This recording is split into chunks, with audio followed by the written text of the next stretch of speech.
Attention, everyone! Brace yourselves for unsettling truths that might shake your sense of security. Right now, as you sit in the comfort of your home, your rights and hard-earned possessions could be hanging by a thread. In the shadow of an emergency declaration, the U.S. government wields an extraordinary power, one that can reach into your pantry, your supply closet, even your medicine cabinet. Yes, the very essentials you've painstakingly stockpiled to safeguard your family can be swept away in the blink of an eye. With a state of emergency, FEMA's authority becomes both vast and daunting.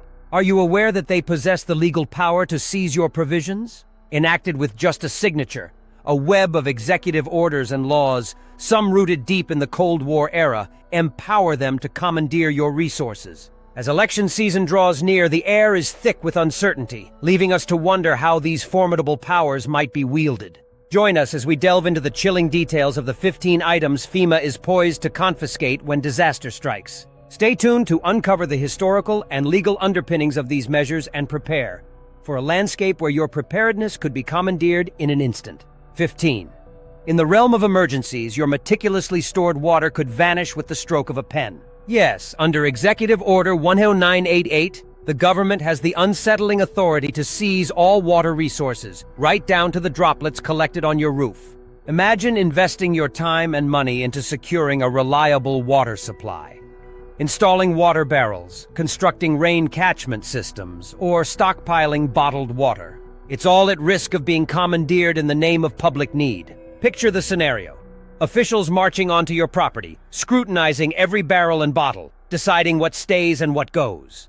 It's not just the rivers and reservoirs they're after, it's your basement stash, your emergency 50-gallon drums, even your backyard pond. In a twist of irony, states like Colorado already frown upon rainwater collection, sometimes resulting in fines or even seizure of property. It's a chilling thought, being punished for ensuring your family's survival. So, when they declare that all stored water is fair game, they mean business. More than a couple of cases of water and you're on their radar. Your robust rainwater system, designed to keep you hydrated amidst chaos, might just become a target. In a state of emergency, your water becomes theirs, turning personal preparedness into a public resource. 14. In the eerie calm before the storm of a power crisis, your personal energy salvation could be snatched away. Under the ominous reach of Executive Order 1997, the government holds the chilling power to seize all power generation equipment, whether it's keeping cities lit or your humble abode. Imagine the fortress of energy you've built. Generators humming in the night, solar panels soaking up the sun, and batteries charged to keep the darkness at bay. All of it could disappear with a single knock at your door. FEMA could deem your energy setup essential for powering emergency services, leaving your sanctuary cold and powerless. The comforting whir of your generator during a blackout? The assurance that your fridge is on, your medical devices are working? Say farewell, as your resources are whisked away to fuel critical infrastructure. And it's not just the big-ticket items. Your emergency backup batteries, portable power stations, even hand-crank flashlights aren't safe. Stockpiled propane and diesel? Consider them commandeered as they fall under fuel reserves. The investment you made in your family's energy security, potentially gone in an instant. While you're left in the shadows, remember, in the eyes of an emergency, individual foresight bows to collective necessity. 13. In the deepening shadows of a national emergency, your ability to communicate could be stripped away in an instant. Under Executive Order 1995, the government holds the power to commandeer every form of communication, transforming your lifeline into a tool for their narrative. Picture this: your cherished ham radio, satellite phone, or trusty walkie-talkies, all seized to ensure that only their messages penetrate the chaos. The silent guardians of your connectivity, from personal radios to CB units, are all under threat. The authorities won't just stop at the big broadcasting towers. They're gunning for your personal setups too. It's not about keeping you connected to the world or your family, it's about control. Controlling the information, controlling the narrative, and ultimately controlling you. In the throes of an emergency, dissenting voices are silenced, and only the sanctioned version of reality remains. Should your equipment offer even a whisper of resistance or rallying cry, it'll vanish swiftly, leaving you in communicative isolation. Imagine the eerie quiet where once your ham shack buzzed with life. In a true crisis, controlling communication is controlling the populace. Stay off their radar, or face the chilling reality of losing every means of reaching out, left alone in the silence. 12. Imagine this. Your firearms have already been seized, but the nightmare doesn't end there. Next up on the chopping block is your carefully curated ammunition stockpile, built over years for protection and sport. Under the sweeping powers of Executive Order 11002 and state ammunition restrictions, your entire cache could vanish overnight. Picture this. The authorities arrive, casting your precious stock of thousands of rounds as a dangerous arsenal. They don't care if you're a responsible owner or just someone who wants to ensure their family's safety. In their eyes, it's excessive and it needs to be confiscated. The moment they discover your stash, it's a ruthless sweep. Imagine watching helplessly as your high-end hunting rounds, your cherished specialty ammo, and even your humble backup boxes of 22 LR are taken away.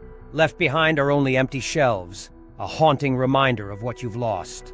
In many states, ammunition is already tightly regulated. But in an emergency, the red tape dissolves and your stockpile is up for grabs. With your guns and ammo gone, you're left defenseless, clutching a firearm that's nothing more than a heavy paperweight.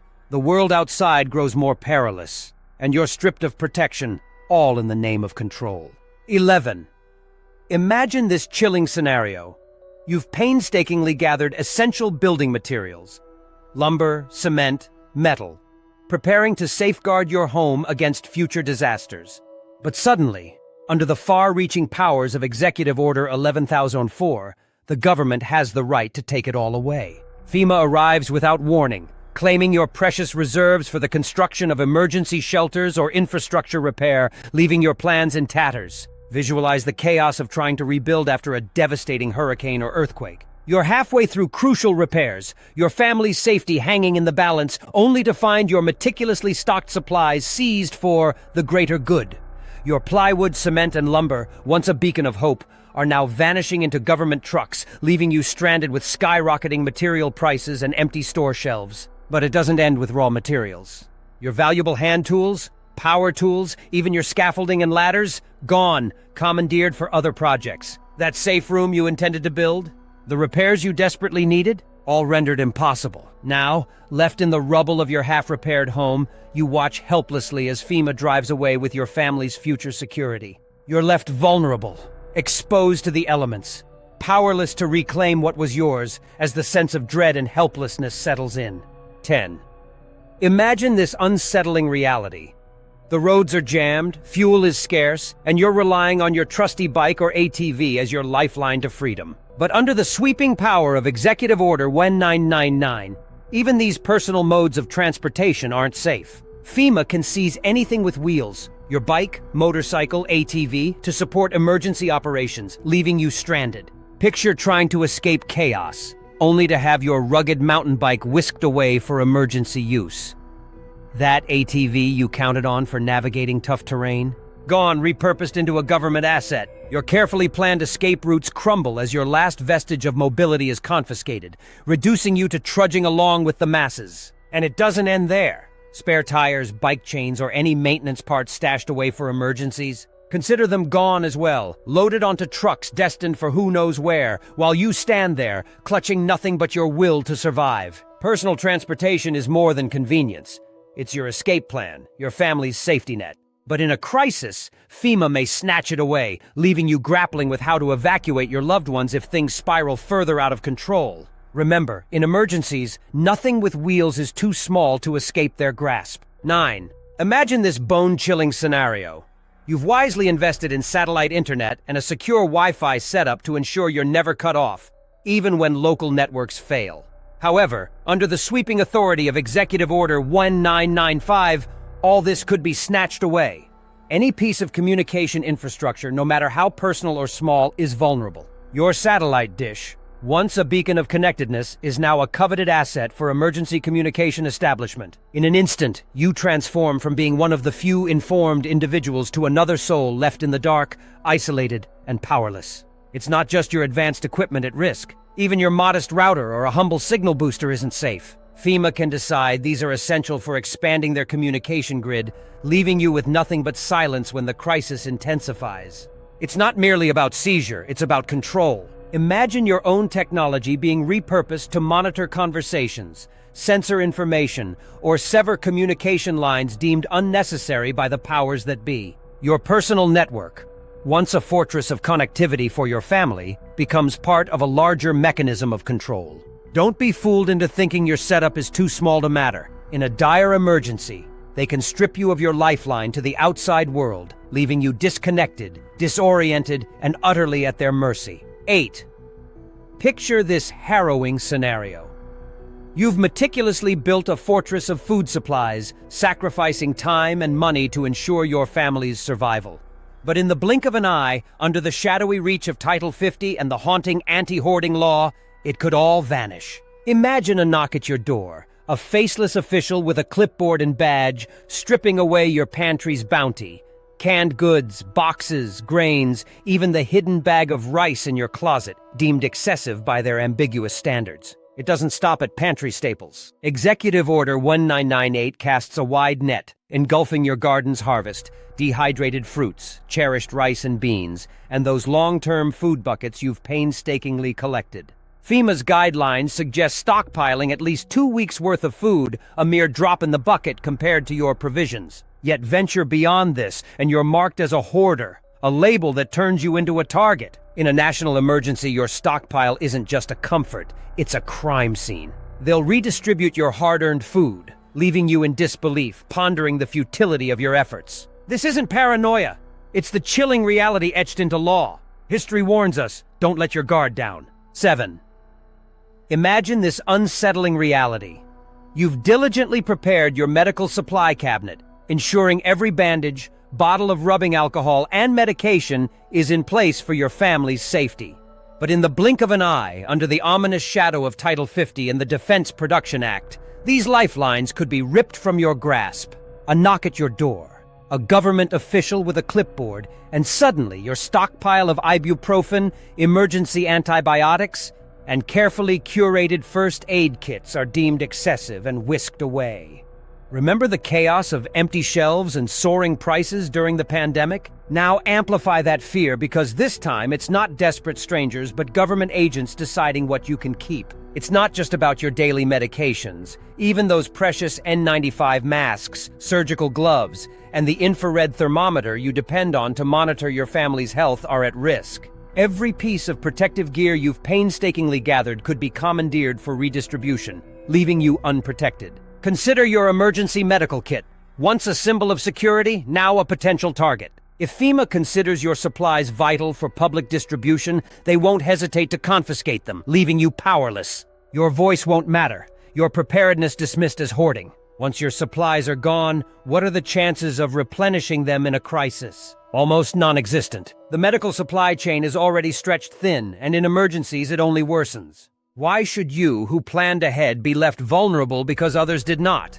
This is the grim reality. They can strip you of the very items meant to keep your family healthy and safe, all in the name of the greater good. Your foresight and planning become futile, leaving you scrambling for alternatives in an unforgiving world. In these dire times, your readiness is your only protection, until it's taken away. 6. Picture this terrifying scenario. You've spent months meticulously stockpiling fuel, gasoline, propane, diesel, to shield your family from the looming threat of shortages.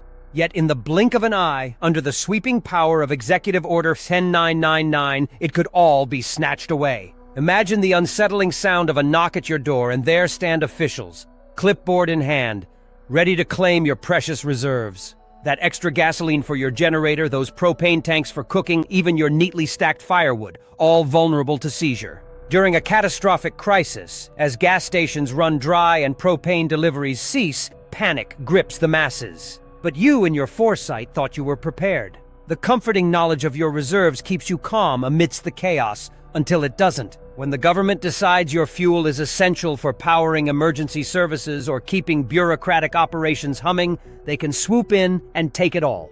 And it doesn't end with liquid fuels. Even your firewood that you counted on to keep warm during chilling winter nights can be confiscated, leaving you shivering alongside everyone else. Your once considered advantage for survival now marks you as a target. In this grim reality, don't be deceived by the safety of your home heating oil or those carefully filled jerry cans. They can be drained dry, leaving you scrambling in the cold. Forget about compensation. Your stockpile becomes theirs, and you're left in the lurch, questioning the very foundation of your preparedness. 5. Imagine this chilling scenario. The world around you descends into chaos, and just when you need your firearms the most, they are taken from you. Under the shadow of Executive Order 11,002 and the sweeping authority of martial law, your legally owned weapons could vanish overnight. Remember Hurricane Katrina? Law enforcement went door to door, disarming citizens, stripping away their means of protection amid the turmoil. This wasn't a one-off. It was a stark warning of government overreach unleashed. Picture this: officers at your doorstep demanding you surrender your guns in the name of public safety. Stand up for your Second Amendment rights and watch them evaporate under emergency orders. It's not just you. Your entire neighborhood could be disarmed, leaving everyone defenseless against looming threats, their eyes filled with disbelief. And they don't stop at taking your firearms. They mishandle them, store them poorly, and sometimes never return them. The underlying logic? No gun, no threat. But what about your right to protect your family when looters lurk, or when society's fabric unravels completely? It's irrelevant. You're just another unarmed citizen at the mercy of chaos. Don't be lulled into a false sense of security because you own your weapons legally. In a crisis, your firearms become targets, and you're left hoping the authorities play by the rules, a gamble history seldom favors.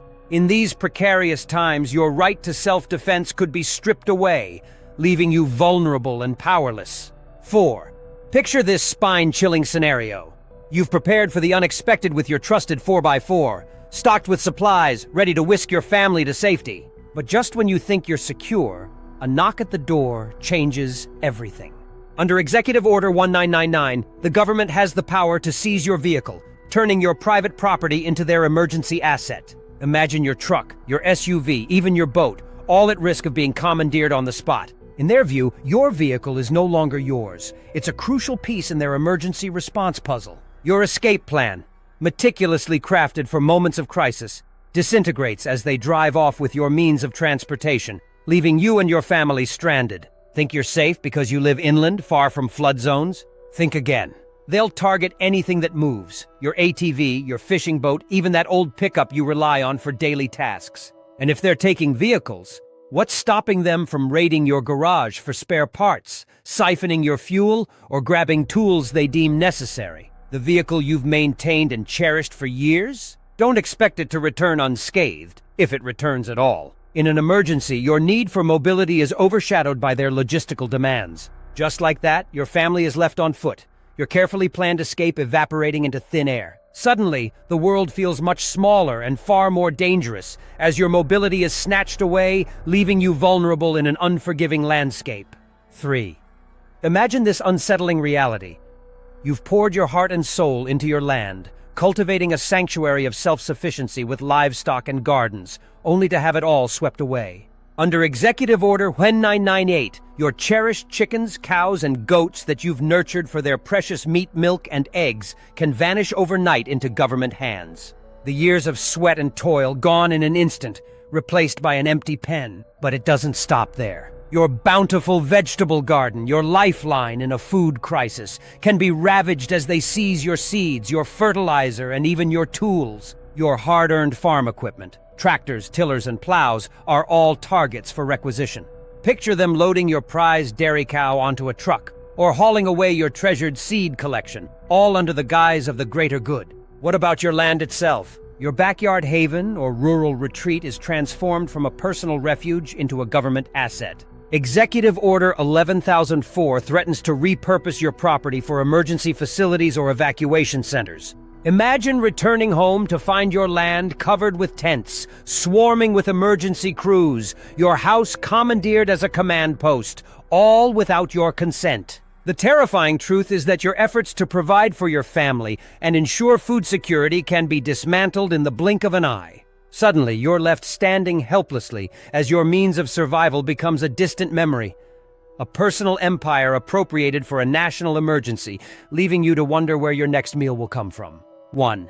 Imagine the unsettling reality of watching your hard-earned construction equipment, the backbone of your homestead or business, being taken away without warning. Under Executive Order 1997, your bulldozer, excavator, or backhoe, essential for managing your land or business, can be commandeered in an instant. You've invested tens of thousands of dollars, meticulously maintaining this machinery for crucial projects like fortifying your home against storms or building a secure shelter. Yet, in a heartbeat, it becomes government property to clear debris or construct emergency infrastructure. Picture this.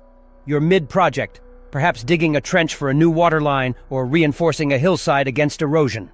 Suddenly, officials arrive, slap a requisition notice on your machinery, and haul it off, leaving you with no equipment, no compensation, and no idea if it'll ever return. The very tools you rely on to secure your future are whisked away to serve as part of an emergency project miles away. And if that's not enough, imagine your land being repurposed with your own equipment. They could dismantle your fences, uproot your trees, and reshape your terrain, obliterating your labor of love. The machinery you counted on to build and protect your livelihood is now a tool for someone else's agenda, leaving you powerless to stop it. Parked safely in your barn or tucked away in a field, your heavy machinery isn't secure. When FEMA arrives, it's not just your equipment that's at stake, it's your control over your land, your projects, and your future.